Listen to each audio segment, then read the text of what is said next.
to check out the Ducks post-game show on the Halos in the Infield Network with Todd and Don. Drive home safely, and we'll see you next game. We will see you next game as we start off the second half after a wonderful, wonderful Olympic Games where the United States, yes, USA gets the W. No matter your political affiliation, man, you got to root for the home team. The home team got the gold, and it was nice and sweet. Jackson Lacombe was a part of the team, so you could feel a little proud. And they come home to the Honda Center, continue that long home stand. And they had a tough task tonight with the Edmonton Oilers, who last time we played were very physical, had that real big period where they just poured it on. And, despite that, we lost 7-4. There was some takeaways there, but bad defense. And you felt like maybe the Ducks were, learned something from that loss with, the Edmonton Oilers being one of the Pacific Division leaders. So you felt that, and you hope that the Ducks learned something from that and would turn it around here in the second half. It was a big, tall task for Dostal and the Ducks to start off and kick off the second half, technically, even though the majority of the games have been played. But that's on the NHL. Anyway, with that being said, it didn't start good tonight, but in a night where you got Coach Q winning his 1,000th hockey game as a head coach in the NHL, very historic for him and his family that were there. But the team itself, he was very excited. I was watching a little bit of the post game. I wanted to get a few of his words in. And see where his thoughts were. Obviously, he's going to say the right things. He said this was one of the best games, and it really was. Coming off a hockey high of not, and how can I be, how can I show so much disrespect without mentioning the females, the women? The women showed up and got their gold too. So not only did you get the men getting the gold and breaking the curse, only having since the Miracle on Ice, the last time the U.S. team winning the gold, but you had the women winning in a phenomenal overtime game over Canada. Fuck Canada. I love it. They lose to both men and women's in hockey. And then to top it off, Connor McDavid comes in here fresh off the Canada loss, and all those Canadian fans, they're all bitter, saying, oh, the best team didn't win, and blah, blah, blah. Shut the hell up. Excuses. You know how much they were rubbing it in our face last year with the Four Nations, and guess what? The U.S. gets to respond to that twice over, male and female, getting the job done. And then your Ducks. Connor McDavid comes in here trying to pick himself up and he's licking his salty tears because of everything. And the Ducks give him a 6-5 loss. And what an exciting game. The Ducks were down twice by 2 goals and came back. And again, showing the resiliency that they've shown all season long. And to pick it up right where they left off is amazing because, again, we talked about this before we went off the air, before the Olympics started, that there was going to be some big games out the gate to start the second half, and it's going to define where this team finishes ultimately in the postseason. And now, currently with tonight's standings, they are 31-23-3, 65 points, 5 points back of Vegas because the Kings had one job to do and couldn't get it done tonight as the Kings go down to Vegas, and Vegas would get the W, and they would extend those points. You got Boo Bear's mommy checking in saying, guess who's back? Yes, it's not Eminem, it's her. She makes her appearance here to the Ducks post-game show. How you doing, girl? As she's usually an Angels regular, but she's on here talking about the Ducks. Yeah, Capsule saying, what a fucking game. Dimitro, let's freaking go. Quack, quack right there. You got Eat Me Connor. Yes, USSA for sure. The Catella Never Say Die Ducks. Jesus right there. A lot of regulars checking in. Also, you got Jesus saying, go Ducks. I'm pumped up about the Anaheim Ducks soon here right now. And a lot of hearts when they're tough to beat, Jesus says. And this is a resilient hockey team that we saw again tonight. And again, when you go down early, and the last time these two teams met, Connor McDavid and the Edmonton Oilers up in Edmonton played very physical. And I was trying to see, for the most part, between, I'd say, midway through the first period, almost to the third period, the Ducks were the more intense, physical. They were the team that was constantly, which with the Ducks, they have their spurts. They really do. Sometimes the Ducks are very passive and they're playing on their heels and they're just trying to get the puck out of their zone and they're having a hard time clearing the puck, or they're having a hard time entering the blue line and the other side of the hockey rink, or the opponent's blue line, sorry. And they're just having a hard time getting time of possession. And then there's times where, it's 50-50, but there's rare times where the Ducks can put together a good, like, just keep drilling the other team's goalie, keep pushing and pushing that pressure. They can do it in spurts, but it's rare when it's maintained and it's continual. And then tonight, it just felt like that. It just felt like they were continuing to put the pressure. Now, granted, they made some mistakes, which led to some mistakes and goals on the other side. However, it was more of a clean game than you would think, than the stats would say. And like I said, the Ducks were just in their time of possession was way up. They were in their opponent's zone. It was very, very fun to watch tonight. And let's talk about the scoring tonight, as the Ducks would ultimately outshoot the Edmonton Oilers 29-27. 10 penalty minutes. I felt the Ducks did the best they could in trying to capitalize on those chances, because they were given opportunities in this game. I'm not going to sugarcoat it one bit. The Ducks did get their opportunities, and they took advantage when they got them, which was great to see. But the goals started early here, and you want to talk about early. First shot of the game, 13 seconds in, Jack Rosloff, his 16th from Matt Sylvain, and Daniel Nurse, his 12th assist, and it was 1-0 out the chute. So right away, again, you're not even sitting down. Most Ducks fans tonight, although we're very loud and very proud and excited tonight, sort of a playoff atmosphere at Honda Center. That first goal that went in, most of them were probably still getting their food at the concession stands when that goal started. But it was 1-0, and then Ryan Nugent Hopkins, his 14th assisted from Connor McDavid, his 63rd assist of the year. Matt Savine would get his second assist, 11th of the year, 2-0. So in the first 9 minutes, the Ducks were outplayed. It seemed from that moment onward, for a good period and a half, you had a steady shot of shots at the Edmonton goalie, and they were able to continue to pressure and put the puck on net.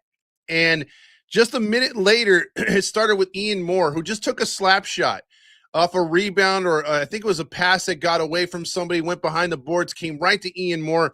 He just took a slap shot as he was closing in on the goalie from his glove side, and it found the net, and it was assisted from Jansen Harkins, his third, Ross Johnston, his 11th. It was Ian Moore's third goal, and right away it's 2-1.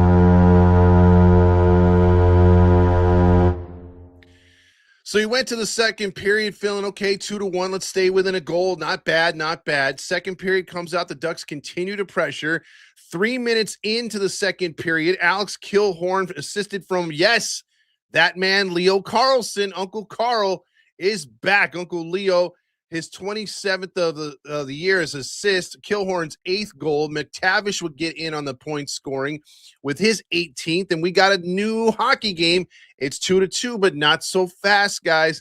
As the Ducks were playing really good towards the end of the second period is where it kind of unraveled, because, again, 2-2, you're feeling that if we got to the third period, tied at 2, you like our chances. I sure as hell did, because it was 2-2.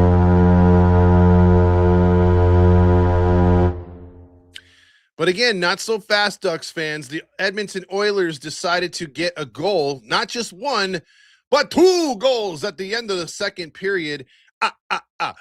Zach Hyman, his 23rd. It's crazy last name. I kind of laughed and chuckled when he said Hyman.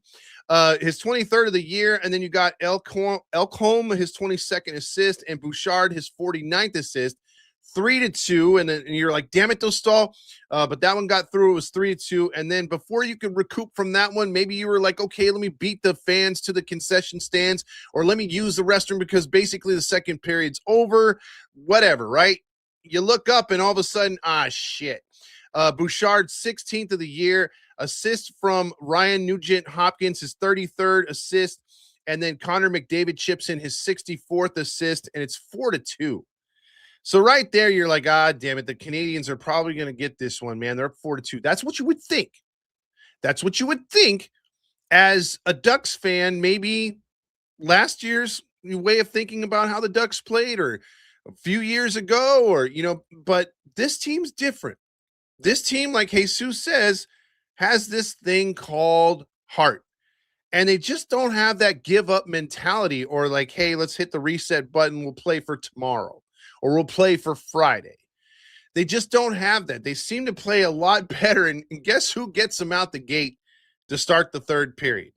Yeah, that guy, the guy we've been missing for over a month, Leo Carlson. Uncle Leo comes through with his 19th of the year, assist from Trouba, his 17th. And that guy, Chris Kreider, gets involved again. And all of a sudden, a minute 30 into the third period, it's 4-3. So as you sit down, you have your Coke or whatever you're drinking in the stands, or you're having your beer, and you're like, all right, we're back in it for 3. Maybe in the next few minutes, we could nod this sucker up in the second half of the third period. Maybe it's a dogfight to see if we could get to overtime, or we could win it in regulation. No, Zellweger says, I'm going to tie this bitch up right away. And he does. Just over a minute and 25 seconds later, his 7th of the season, assist from Gudis, his 10th, and Troy Terry. My guy, Scary Terry, is also back. He gets his 32nd assist of the year, and it's 4-4.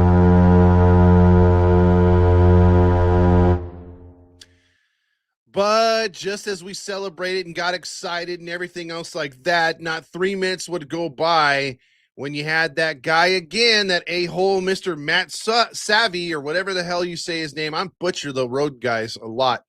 On the power play after the Ducks made a mistake, Vasily Potsklin, his 14th assist, Elkholm, his 23rd assist, but Salvini, or whatever his name is, Salvine, his 10th goal of the year, his 3rd point of the night. It was 5-4 Edmonton. You're like, damn it, we worked so hard to tie this sucker up, and we're down again. But don't you worry, Ducks fans, because just a minute later, this is a back-and-forth game. What a hell of a game. Beckett Seneca, that youngster, that kid was fighting with everybody tonight. I loved it. The Ducks were pushed around a lot in Edmonton prior to the break. It was kind of frustrating, but Beckett Seneca remembered. And Beckett Seneca was having a night tonight. Not much in the up until this point, till he got that goal, but you saw the way he was playing. He was poke checking, playing good defense, hitting guys.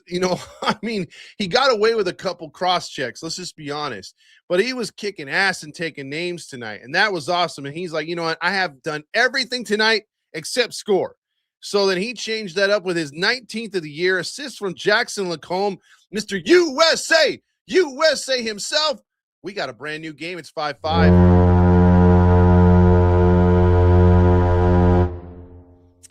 And then talk about the right place at the right time. As a game is winding down, you think, man, this is destined for overtime. This may get a 3-on-3 USA kind of Canada feel, where they win it on 3-on-3 hockey, or maybe, just maybe, we go to a shootout and the Ducks are just really, really good on the shootout and they win in a shootout, something like that. You're positive at this point. You're like, yes, I feel good about this team. It's 5-5. This is right where we want them. And the Ducks are like, that sounds great. Overtime's awesome and everything, but we're just tired. We don't want to win. We don't want to win in overtime. We don't want to have to go through a shootout. Let's just fucking win it in regulation. Okay, let's do it. So they did. Cutter Gauthier, that guy, his 26th of the season. Uncle Leo's like, here you go, buddy. Here's my 28th.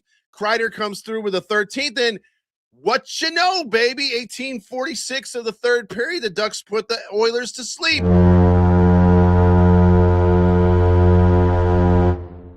and the Ducks win, and it's just like that. Big 6-5, 2 points coming out the gate.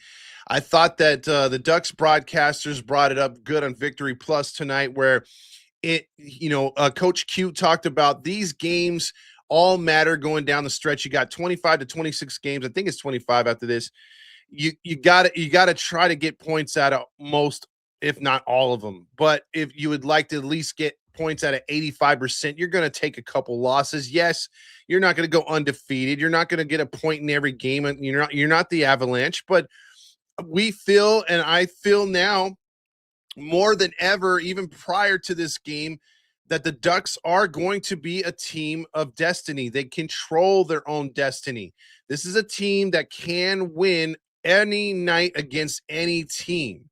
And, they will have a night where Dostal just doesn't look like Dostal. He'll have an off night like tonight, but the team will pick him up. And then there will be nights where the Ducks just get enough offense, 2-1 or 1-0, and Dostal will look like a freaking playoff hockey goalie. That's just who they are. That's how they play. They play kind of reckless in the defensive end, whether it's guys missing assignments or over pursuing in the blue line, leaving wide open, 2-on-1s, 3-on-1s, going back the other way. Odd man rushes is what I was looking for. The Ducks are going to have to clean some of that up. But as we've watched the team so far, that too goes in spurts. Some nights it looks like they've learned from their mistakes, and other nights you're like, damn, you're just going back to the well doing the same shit. But that's what you're going to get with a young hockey team. So I preach to you tonight. Have patience in this hockey team. Enjoy this hockey team. You don't understand if you're not paying attention too much, or you're just getting into hockey, the casual fan lights turned on for you, or if you've been hardcore, you got to have patience with a team like this that's this young, with a coach like this that's this experienced. At some point, the gap between experience, talent, veteran, and rookie will get closer and closer and closer. But for right now, we just got to do what we can to watch this team get whatever wins they can, because they are capable of beating any team at any night. They are also capable of blowing games. It's just who they are, but it's going to be a wild ride. And that's what I'm looking forward to. And games like this, I have a feeling this is not going to be the last one that we're going to be going back and forth and celebrating and getting super duper excited or frustrated. Either way, we're going to be in our feels as we get going. You got Landon jumping in here saying Stanley Cup champions. Hold your horses, man. It's a little early for that. I don't think that one. Badass win for Coach Q. Will Collins says right there. Also, the Ducks will make the playoffs. I don't know about the Stanley Cup. Anything can happen once you get there. You know that. But I will say that I'm with you. And when it comes to the playoffs, I do believe this team's going to get there. I don't know what seed, but I know they're going to get there. Oilers remind me of the 2019 Angels. Wow. Landon says, dude, are the Anaheim team, the Ducks, the only ones to get the championship or capable of it? Well, if you have to compare the Angels with the Ducks, of course, the Ducks have a better opportunity. Oilers remind me of the 2019 Halos, 2 generational talents and a bunch of scrubs. But the thing is that different with that one, Manny, is the fact that the Ducks, they literally have two they've been to 2 Stanley Cups. They've been on the cusp of winning it. The Angels, it's a little easier. I wouldn't say extremely easy with those 2 generational talents to get there in hockey as it is in the NBA. But I will say, when you need a complete team when it comes to baseball, or you need a well-rounded roster, and the Angels haven't had that in years. Yes, they had Ohtani, yes, they had Trout, but how many times were they healthy at the same time? How many years did they have no pitching? At least the Oilers had, complimentary players like Corey Perry. They had good goaltending, good defensemen, and they got there. They just choked it away, in my opinion. Brooks says, let's see, McCunnups loses again. Feels so good. Hell yeah. Jesus says, let's go Ducks. Todd Fox, this year's Anaheim Ducks gives me 2002 Anaheim Angels vibes. Let's fucking go. Let's see. Again, you get there, you ride the hot goalie if he's hot, or the hot offense, because you're going to need goaltending, and we're going to need Dostal to be at his absolute best. Let's see, laugh out loud, make no cups.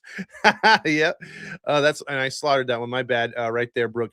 Also, Ducks are the only hope for Anaheim. Yes, you got right there. It's all about the Anaheim Ducks. Nate checks in with diehard Sabres fans here. What's up, Nate? I'm glad to have you a part of the show. Spread the word. We do post games, the Ducks, and we will talk some other hockey and mix it in depending on the news and stuff like that. So appreciate that. Since Artie doesn't want to make the Angels good team, so the Ducks will be the only team to bring a championship back. And right now, they're taking care of their fans in the OC vibe as well. Connor McDavid is rich and has a smoking wife. I don't feel bad for that fool. Uncle Nico from Uncle Leo. I like that one. Bring the thongs out, J Ram says. It's also pro thong. I don't know if I don't want to. I don't want to what is it called? I don't want to get back into that thong story. Not at all. Boo Bears Money says I had to turn the game off. I was getting so frustrated. Good thing I did, because look at what happened. I turned it back on, and right away I hear the winning goal. Well, I mean, if you're superstitious, why not, right? Also, the Olympics brought out the fight in the Ducks. Jess says, who farted? I have no idea. Nate says, going to Honda Center to see my Sabres play the Ducks. And that's the one thing I will say about the Ducks again. It's not like that. I from what I've heard with the Kings as well, when visitors come to the Honda Center, unless you're going to start a fight with the Ducks fans, it's very extremely rare when Ducks fans talk shit or just a-holes to visiting opponents. Usually, like tonight, there was a lot of Edmonton Oiler fans in the stands. You could definitely see the blue mixed in with the orange and the old Ducks jerseys, but you didn't have that, that vibe where, fans, obviously you're not going to have fights and stuff like that. NHL hockey fans is as rough as the game is, as physical as the game is. For the most part, you're going to enjoy yourself at a hockey game, at least locally here. Ducks will make a run in the playoffs and go all the way. Man, I'm telling you, this team has a lot of people excited. Demetrio says you're honking your honk right there. David Ross says Anaheim Ducks will win the stand. See, you got multiple people already on there. See, also, Todd, what will you do if the Ducks are in the playoffs and the Angels, when the Angels season is underway? I'm going to talk Ducks. I mean, we do both, Ducks and Angels post-game shows on here. We do Ducks podcasts as well. So we'll be covering the Ducks till the last time that they're playing or dropping the puck. We'll be doing probably watch parties at Noble or other establishments. Just depends on how the season goes, man. But we're going to stick it out with the Ducks all year. It's not like we're going to stop recording or, reporting on the Ducks just because the Angels season starts. I mean, obviously Ducks hockey postseason takes priority. So that'll probably interrupt multiple games. I have a feeling, but it is what it is, man. I mean, look, this is what, if you're an Anaheim fan or a SoCal native or a SoCal fan, and the Angels and Ducks are your favorite, or just, hey, the Ducks are your favorite hockey team and you really don't have a baseball team, and it is what it is, and that's fine too.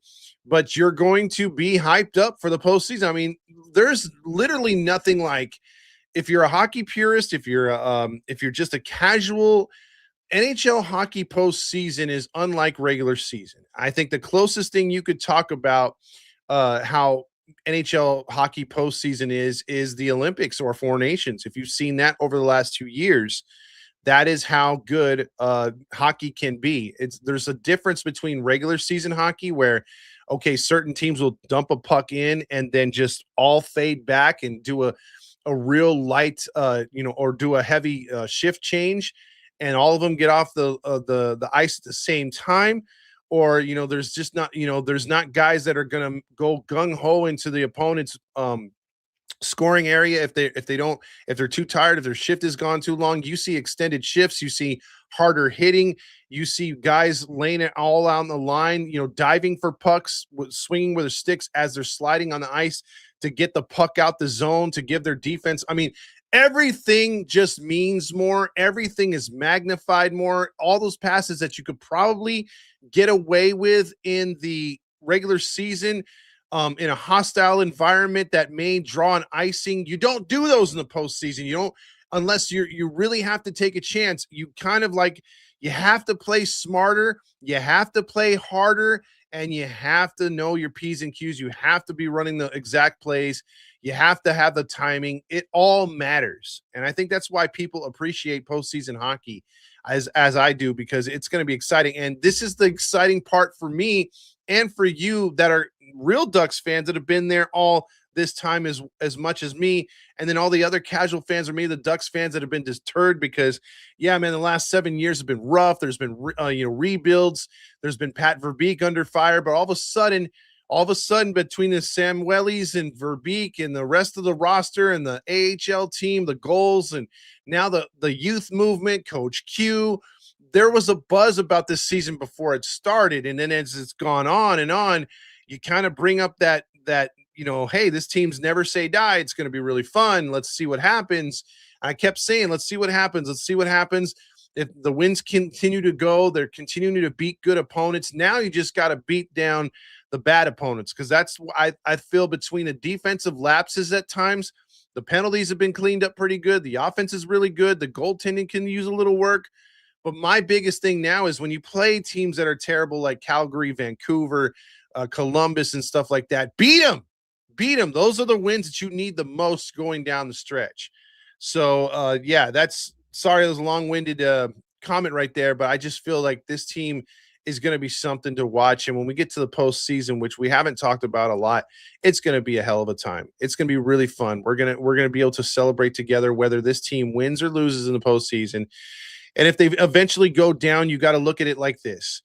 They're going to get some playoff experience. Guys who have never been there before are going to be hungry to return. And in hockey, that's what happens. When you get your feet wet, when you get in the postseason, you're like, damn it, I don't want to have this feeling again. I want to hoist that cup. I want to ignore the Pacific Conference championship trophy. Just take that obligatory real quick snapshot and then be like, okay, it's on to the Stanley Cup. You want to get there at some point. And getting to the postseason, step one, and then establishing yourself as not just a pesky hockey team in Anaheim.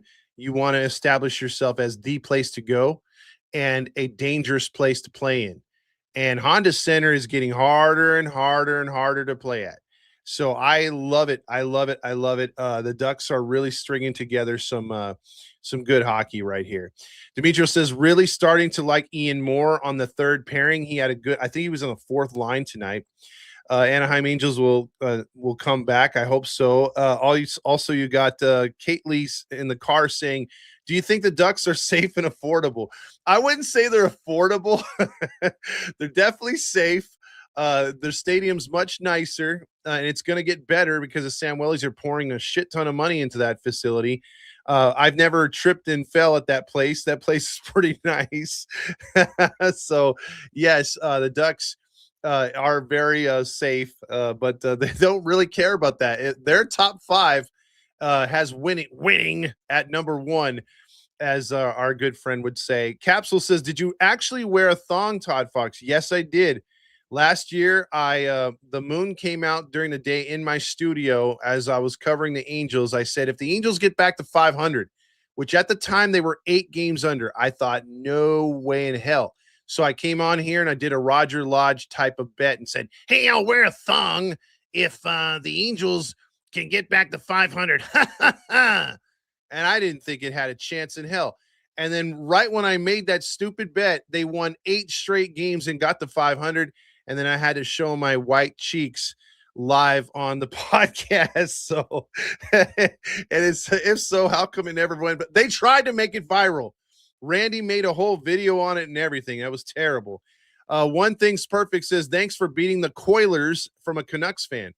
And sorry for taking a shot at Vancouver, because Vancouver's having a bad season, but I had to bring that up, being a division opponent. But thanks for joining the stream. Vancouver's having a bad season. They're rebuilding, but I was just saying the Ducks need wins against teams like that, and Vancouver beat them last time, and that hurts postseason hockey. Brooke says, I am a Ducks fan from Michigan. Awesome, Brooke. That is awesome. I'm glad you are tuning in too. It's pretty late over there. So that is a dedicated Ducks fan checking in from Michigan, because again, it's 2 or 3 hours ahead. And that's it's pretty late to watch the Ducks. But I guess if you've been off for that long And you've been on here before, Brooke. We've seen you on here too. So again, big ups to you over there in Michigan. Landon says, I was at the last home playoff Ducks game in 2017 Western Conference Finals, and I want to go to another one this year in the Ducks' first appearance since 2017.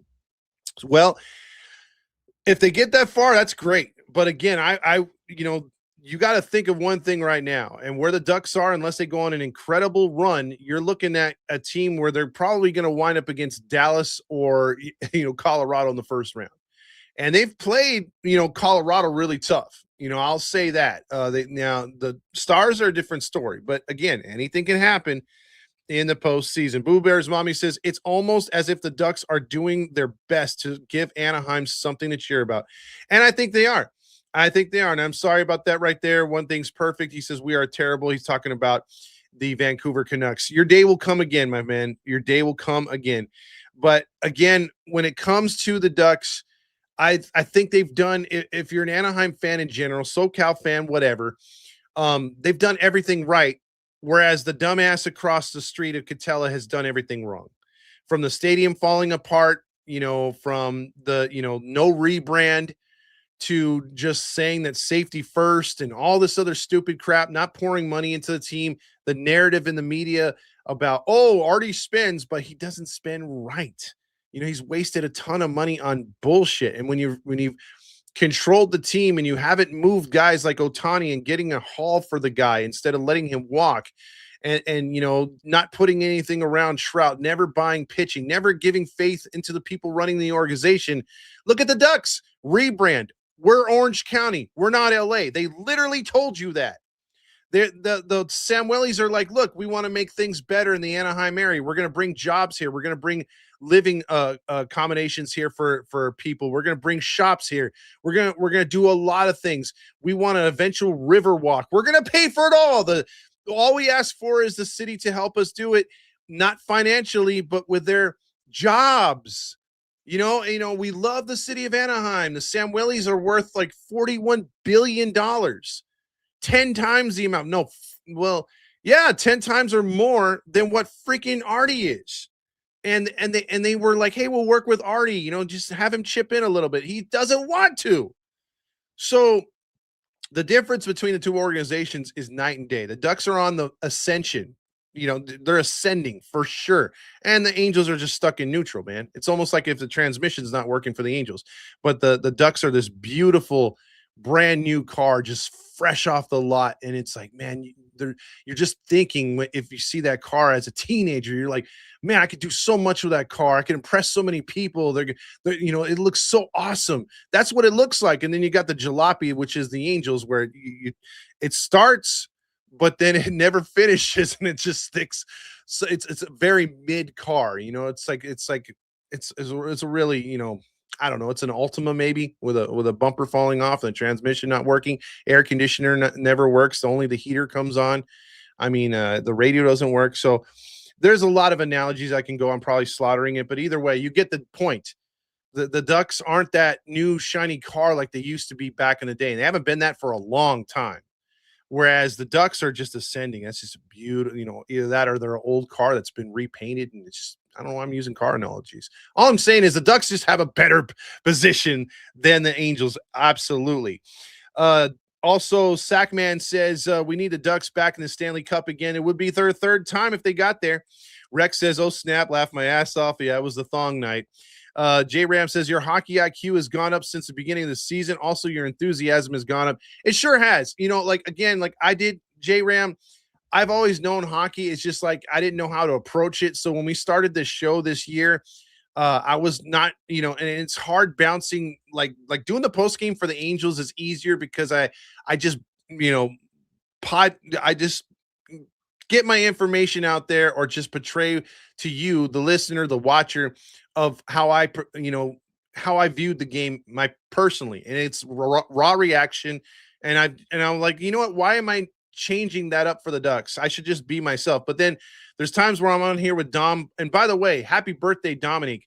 I should have said this in the beginning of the show, but Dominic's birthday was tonight, so he's out with family. So he would have been here tonight.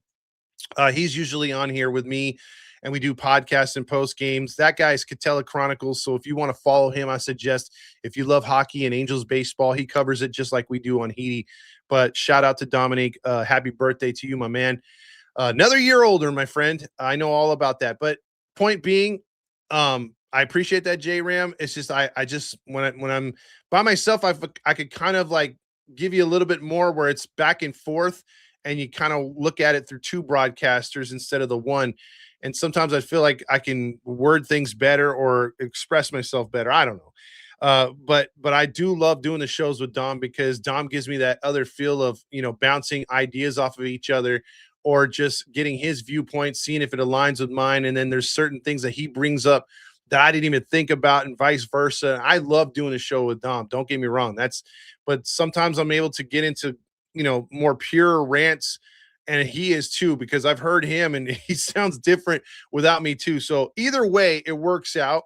And we're going to be covering the Ducks all the way to the last time the Ducks are, available to play, whether they win the Stanley Cup, like, some of you guys, like our boy Landon thinks tonight, or if they get eliminated in the postseason. Either one I'll take, obviously, because just getting back to the postseason is amazing. Tyler says that thong was not safe or affordable. Yeah, it sure cost me some stuff, but not as much as I thought. I thought I would be canceled. Also, Boo Bear's mommy says, don't forget about taking off your shirt. That's right. I showed nipples too. That was not the greatest season last year, and that showed us. Nothing's perfect says, we want you to beat us. We have accepted tanking for McKenna. And you know what? I would love for you guys to get him. Vancouver needs a hard reset, and McKenna would help them out big time. And believe me, we would love for you guys to give us those wins, because we could use them down the stretch. We got to get better positioning. I really don't want to face a team like Colorado, but it's looking like that as we get closer to the postseason. J Ram says, I'll be flying in from Texas if they make it to the playoffs. I don't care if my wife is in labor when it happens. Now that is definitely dedication. Nothing's perfect says, no offense taken, we hate our team more than anyone. Oh shit.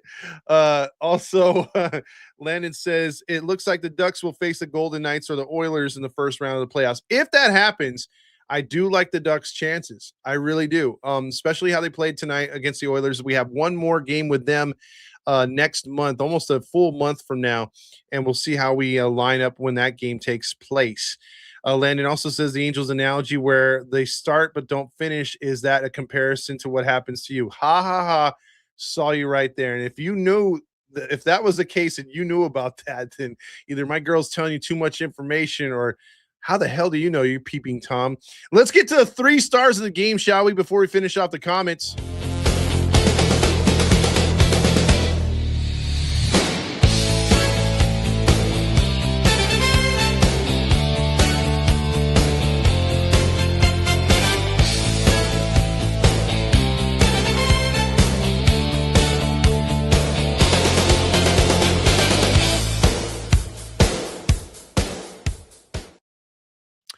So 3 stars of the game, I'll give it to you quick and fast, just how Landon thinks I do it in the bed, apparently. I'll give it to Beckett Seneca. He'll be my 3rd star of the night, because he's doing his best impression of a rising star, and he's making his own name, and he's going out there doing the little things to help the team win, also putting out the hard hits. He's doing a little bit of everything. If ever there was a 5-tool hockey player, he's the guy. He's the dude that's going out there. He's making all the plays. He's also saying, don't fuck with my guys either, and he's sticking up for them. Again, he had the Edmonton Oilers pissed tonight, as he was definitely the enforcer, but he also showed you that he could score tonight. So he gets my 3rd star. 2nd star of the game would be Matt Savini, or Savine, or whatever the hell you say. He had 3 points tonight, 1 goal and 2 assists. He was definitely a thorn in Dostal's side tonight. And then I have to give it to Uncle Leo. Uncle Leo's return officially to the Ducks lineup, playing really good tonight. He was all over the place as well, making the little plays like Beckett Seneca, which really don't make the stat sheet as far as cross-checking or breaking up odd man rushes or getting the puck out of the blue line or clearing it or just getting good passes, outlets, everything.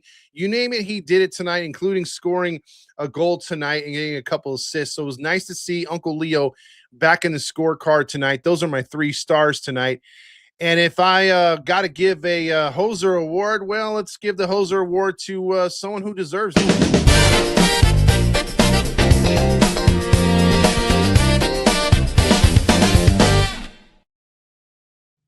You know, how can you not give it to a bitter Canadian? No offense to my Canadian fans out there or Canadian people out there. But when it comes to the Olympics and everything else like that, all I heard from the national media or from the Canadian media was the better team did not win. And you heard that even on the women's side. On the women's side, they were just like, the Americans are good, but they're not Canadian good. They don't deserve to win. And the fact that they won on a fluky goal of the women, I mean, what an amazing goal in overtime, right? And then and then when the men did it, oh, that was fluky. They shouldn't have got it. 3-on-3 hockey sucks, blah, blah, blah. And they start attacking the rules. So when fans do that, I'm not just throwing the Canadians out there because that happens in the NFL, it happens in the NBA. The losing team in a championship game will find something wrong with the rules, something wrong with the refs, something wrong with, I guess, the stadium, or bring up a superstition or say it's fixed just to help themselves cope. And for the hockey players to do that, I'm kind of disappointed because, in all actuality, hockey has the best sportsmanship as far as the handshake at the end of a series, as far as just overall. Like, you see more sportsmanship in hockey, even though it's a really rough sport. At the end of the day, they're able to bash each other's head in and still shake each other's hand while skating out and their legs about ready to give out because they played such a hard fought game, physical game. But you could tell the Canadians were really pissed off and did not like getting that silver medal. And in the media, it was just Cope City, man. It was Cope City. And Connor McDavid was one of the captains of Canadian hockey this year. He was also Canadian captain, Canadian Cope. He was CCC because that's all he could do was cope. And in the comments, it was just like, hey, the better team did not win, blah, blah, blah, blah, blah, blah, blah. Excuse, excuse, excuse. He was driving the excuse train going, woo, woo. And that's what he was doing. So, it is what it is. Connor McDavid, again, I will say this, over the last 2 years, I am one of those fans that actually did want the Oilers to win a Stanley Cup for 2 reasons.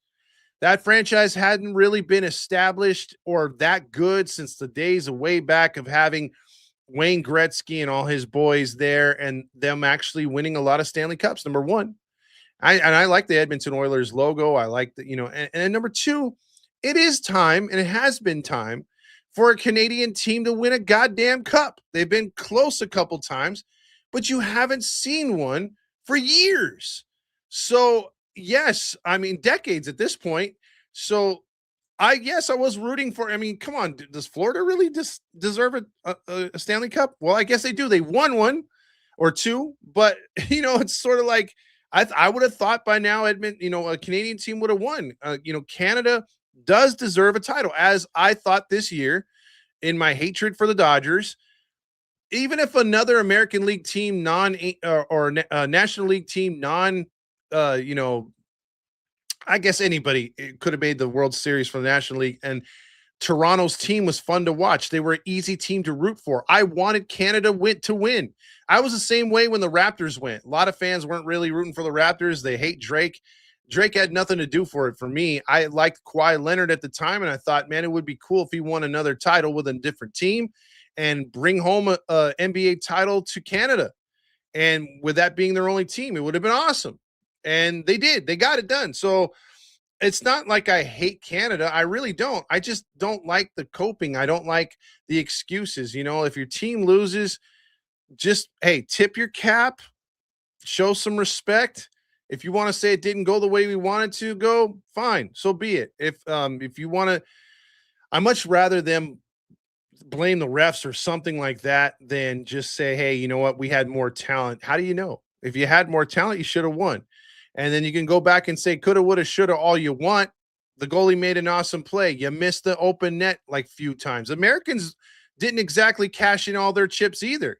You know, there was a lot of hockey they left out there too. They missed some open shots. They had some opportunities. Who knows? It could have been 5-1 Canada. It could have been 5-1 USA. So I think in those kind of situations, you just got to just roll with it and say, yes, it really did hurt the country. We really wanted to bring this home for the country, but it just didn't happen. And just get over it. You know, don't look like the bitter side, man. It's terrible. Let's see. Also, let's get back to finishing up these comments right here. You got Rex saying Ducks are the Angels between 1999 and 2005. This whole thing has to be capped off with a Cup's final appearance. Not really a win, just got to show that we can hang. And here's the thing. I think you can do it. I think you can win a cup. I think that there is an opportunity. Dominique has said, the birthday boy, when he's on here, has said that the window is starting to open. And you look at the talent that we have in San Diego. You look at the talent we have on this team. This is a young ass roster. I mean, and it is a very talented roster. So there could potentially be some very good seasons to come for your Ducks, and I'm looking forward to it. Happy birthday indeed. Jesus says, you're learning, Todd. J Ram says, what do you think about Joe Kelly being an honorary guest tonight? Yeah, exactly. No one wants to see that jerk. Landon says, I'm just glad Ducks hockey is going strong and football season's over. I'm not, Landon. My Seahawks are Super Bowl champions. Nothing is perfect. Got to run. Keep up the good work. See you March 24th. Have an awesome night, guys. Don't forget to like and subscribe. Thank you, One Thing's Perfect. And let's see. Landon's already calling that the Kings won't make the postseason. Demetrio says he got bodied by Rensky and didn't own it. Yes, McDavid did. Also, Rex says people want to act like Canadian players flocking to American NHL teams isn't a problem, but Stanley Cup winners keep pointing towards a pattern. Well, it is what it is, man, Rex, and that is the name of the game. Sometimes money talks. You might, and again, I'll tell you this, Rex, that is true. And you will look at a team like Anaheim, which has not been a destination for free agents. You just watch what happens after the Ducks make a playoff run.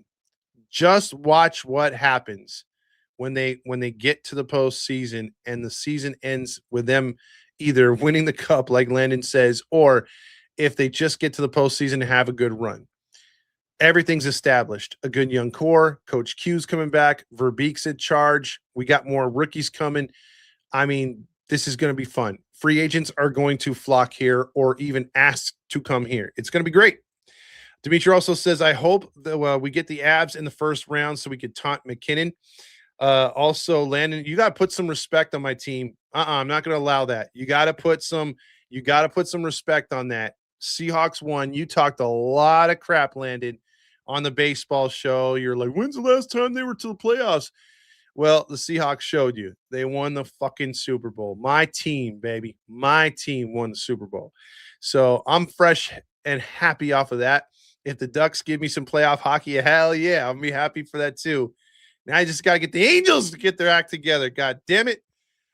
So that's our show for tonight. An exciting one to kick off the second half of the season. Stay tuned for our show on Friday. We will be back on here to talk more Ducks hockey after another game. As let's run through the schedule real quick together. We do have some games to talk about here in March real quick because the Ducks and the Mighty Ducks Club have some shows that are going to be on the road, and we're going to be part of them doing some watch parties when the Ducks are on the road, and we hope to see you there. We'll have more details coming up. It'll be March 10th, 12th, and 15th. But for right now, let's take care of that homestand, shall we? We got the win tonight. We got Winnipeg on Friday. We got Calgary on Sunday. The Avs come to town on Tuesday. We got the Islanders on next Wednesday. And then next Friday, we got the March 6th, Montreal. And then March 8th, St. Louis. The watch party games will be against Winnipeg on the 10th, the Toronto Maple Leafs on the 12th, and the Ottawa Senators. No, we're actually skipping that one.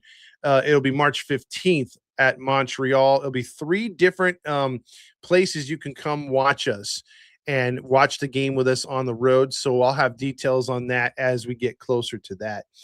Let's see. Also, Jesus said the Canadian media is brutal. Many players now go to small market teams, which is weird, Jesus, that you'll see some guys go to Columbus, because I think Columbus should be contracted. Rex says, yeah, I went down to Slam Diego to see the goals with my own eyes, and they are genuinely an extension of the Ducks. Unlike our bumbling Angels farm system is in very good hands. I will say this though, Rex. Check out the Rancho Cucamonga Quakes. I did like their team last year in San Bernardino. They do have a lot of heart. We do have a lot of good players coming through that single A affiliate. They'll eventually make it to Rocket City. So we'll see what happens there.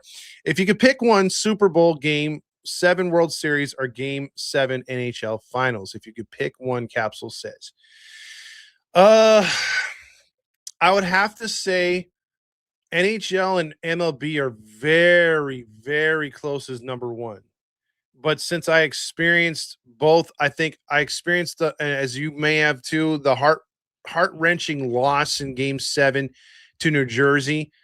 That one was tough. The intensity was high, but I think nothing breaks that 2002 Angels World Series, where the comeback just to get there and the euphoria of winning and lifting that proverbial monkey off your back, getting that World Series title, that was huge. And experiencing now in my lifetime 4 Super Bowls, one that was taken away by the refs in 2005, fuck the Steelers. And then when we won and beat the crap out of the Broncos, that was amazing, but that was not contested at all. We blew them out. Then basically giving a Super Bowl away was really stupid and very gut-wrenching. And then to win this year in a dominating performance, again, Super Bowls are great. They're exciting. It's one and done. But I have to give it a little bit to baseball, because there's so much behind the game as far as strategy, and there's highs, there's lows. I mean, look at this year's World Series with the Dodgers and the Blue Jays. I hate the Dodgers. And even though they won the World Series, it was one of the most epic World Series in my lifetime. And, Connor Falefa, if he takes a lead at all and gets a genuine lead at all, the Blue Jays win the freaking World Series. And it's an amazing upset of a juggernaut cheating team being the Dodgers. But that's just my opinion on it. So I'd have to go baseball, hockey, and then the Super Bowl. I really would. That's my long-winded answer, Capsule. Also, Landon says, Todd, you're going to be at the Angels watch party. Yes, I am. I'm going to be doing some Angels stuff coming up soon. We're going to be doing some World Baseball Classic on here. So if you're into USA, we're going to be doing a lot of their stuff. As far as post-game stuff, as the tournament gets going, they're doing the the practicing right now in spring training. So I'm thinking it's next week sometime it gets going in pool play. So we'll start doing that. And then as far as the Angels are concerned, we're going to have the second game of the season in Houston, a watch party at Noble. We'll have food there and discounted drinks, some giveaways. It should be fun. I couldn't do the opening day there, so that one will most likely be on our own or whatever. Hopefully the Angels have a TV contract, those idiots, by that time. And then as far as the homestand, I have a lot of details to get into that. The second game of the season, which is a Saturday under the Big A, we will have Mezzo's Wings in attendance under the Big A. They're going to be cooking up food specials for you guys, 2-for-1 baskets of wings, all kinds of stuff, all kinds of goodies. We'll have onion rings, French fries, drinks, you name it. It should be fun. Giveaways there too as we kick off the Angels 2026 season. So we have a lot of shit to be done and a lot of fun to be had as both Ducks and the Angels, whether, hey, it is what it is, right? W answered, thank you right there. Capsule also says Angels is your heart, Anaheim Ducks is your soul, and the Seahawks is your spirit. I love that. I love that. I love that. That is so cool, man. I don't know what you would put the Sonics up in there, but the Sonics were my basketball team. I'm not a Lakers fan, not a Clippers fan. Went to my first Sonics game when they had Gary Payton and Sean Kemp at the Key Arena. Fell in love with them first and stuck with them. And when they got stolen, just watch sonicsgate.com on YouTube. It explains it all if you don't know the story. But yeah, when they went, even if they get a new team, I am not going to root for the Sonics. I'm done with basketball. I hate the way the game's played. I hate the Players Association. When I play basketball, when I play pickup and all that stuff, I mean, it's disgusting how everyone's just ticky tack. No one's physical. Everyone shoots threes just like the NBA. It's pretty lame in my mind. Basketball has really fallen off. And it's all linked to the Pencil Neck Geek, Adam Silver. That guy has ruined basketball. Sorry, I just get into these rants. Ducks should have gotten Scotty Stevens, should have been ejected, or and Scotty Stevens should have been ejected after his dirty hit on Paul Correa. It saddens my heart, Landon, that Correa didn't win one with Solani. And I know Solani won one here in the latter stages as that veteran Ducks team got it done. But man, oh man, oh man. I really wish they would have won the Ducks, Stanley Cup with that logo. The other one was great too. Just the fact they won the Stanley Cup, but damn, I really wanted that one against Jersey. That was a really good series. Landon also says, how many years will it be before the Seahawks make another Super Bowl? Next year we're going back. This team is there. This team's window's just opening up. So Landon, you can hate all you want. The Seahawks are going to be good for some time to come. Jesus says, hope to catch an Angels game with you one of my trips down south. If you do, Jesus, I'll be around 260. That's for sure. Or at the game, you'll see me in a clown outfit, whatever, because the Halo honk is going to be large in charge this year. Capsule says, Sonics is your ex-girlfriend. That is true. I like that. I like that a lot. Man, you're coming up with some good ones there, Capsule. So we went a little longer than we should have. We usually go between 35 and 45 minutes on these hockey post games, but tonight there's a lot to dig into. There's a lot of fun. There's a lot of back and forth with you, the fans, and we got to keep it going.